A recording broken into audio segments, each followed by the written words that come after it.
C'est d'abord un honneur pour nous, un honneur vu notre statut, une commune à statut ordinaire,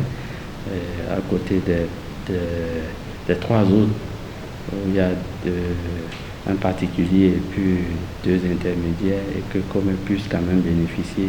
nous pensons vraiment tirer le maximum de profit, capitaliser pour que à terme cet appui puisse nous permettre non seulement d'améliorer la gouvernance, les conditions de vie, mais que nous puissions changer aussi des statuts. Pas plus tard que le mardi passé, mercredi, nous avons eu droit aux ateliers de validation des rapports diagnostiques du STAC, du schéma directeur d'aménagement de la commune. Nous avons eu droit à des concertations pour la détermination et les orientations des visions du PDU et du PDC 4e génération. Ces différents documents sont des outils de planification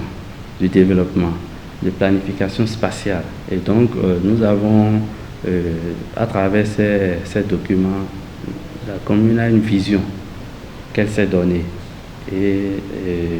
que nous pouvons suivre et mettre en œuvre. Aussi, nous avons pu naviguer à vue, nous avons des documents de référence qui nous permettent de savoir, on s'est donné de façon consensuelle, on s'est donné comme vision, comme orientation, comme stratégie, tel axe, et puis en fonction de cela, nous allons les décliner en des projets, programmes de développement ou des plans d'action. Aussi bien l'élaboration de ces documents que la mise en œuvre du PAVIC est venue tomber dans un contexte de réforme structurelle du secteur de la décentralisation où les communes ont bénéficié de la mise à disposition des cadres d'un certain profil donné et qui pourront mettre à contribution leur expertise. Nous avons des cahiers de charges, nous sommes évalués et donc on n'a pas le droit à tomber dans les mêmes erreurs qui ont conduit au diagnostic